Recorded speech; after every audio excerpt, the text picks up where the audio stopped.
अमेरिकी space agency NASA ने 1960 में अपनी लाइब्रेरी में टीपू सुल्तान की तस्वीर को लगाकर उन्हें सम्मानित करते हुए दुनिया का पहला मिसाइल मैन कहा था। यह पूरे अमेरिका में किसी भारतीय का किया पहला सम्मान था जो 1960 में किया गया था।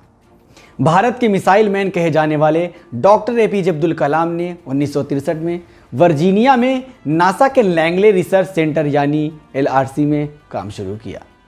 उन्होंने एडवांस एरोस्पेस टेक्नोलॉजी की बारीकियों को सीखा। यहाँ से वो मैरीलैंड के स्पेस फ्लाइट सेंटर गए।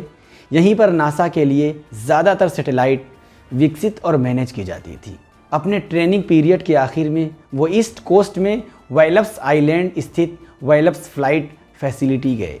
यह नासा के साउंडिंग रॉकेट प्रोग्राम का बेस था। अपनी किताब विंग्स ऑफ फायर में डॉक्टर एपीजे अब्दुल कलाम लिखते हैं, यहाँ रिसेप्शन लॉबी में मैंने एक पेंटिंग देखी जिसे काफ़ी अहमियत से डिस्प्ले किया गया था। इसमें एक लड़ाई का मंजर दिखाई देता था।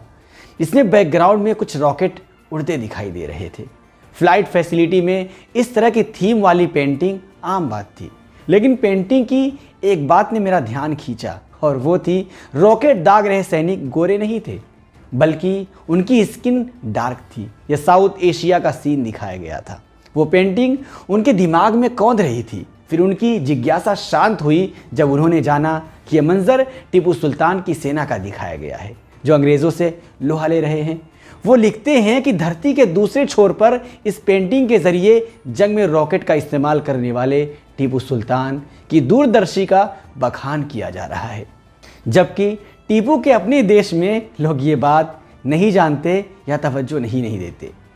रॉकेटरी वॉरफेयर के हीरो के तौर पर एक भारतीय के गौरवगान को अमेरिकी स्पेस एजेंसी नासा में देखकर कलाम काफ़ी खुश हुए और वो पेंटिंग उनके दिल को छू गई, यहाँ तक कि उनकी आंखों में आंसू आ गए। ध्यान दीजिए कि भारत के former president missile man APJ Abdul Kalam उन्हें पहला रॉकेट मैन मानते थे और ऐसा कई बार पब्लिकली कह भी चुके हैं।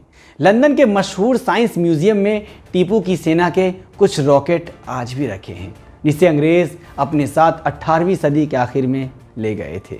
दरअसल टीपू सुल्तान के पिता हैदर अली दिवाली के समय मिलने वाले रॉकेट से थोड़े बड़े रॉकेट को छोड़कर अपनी सेना को सीक्रेट मैसेज दिया करते थे।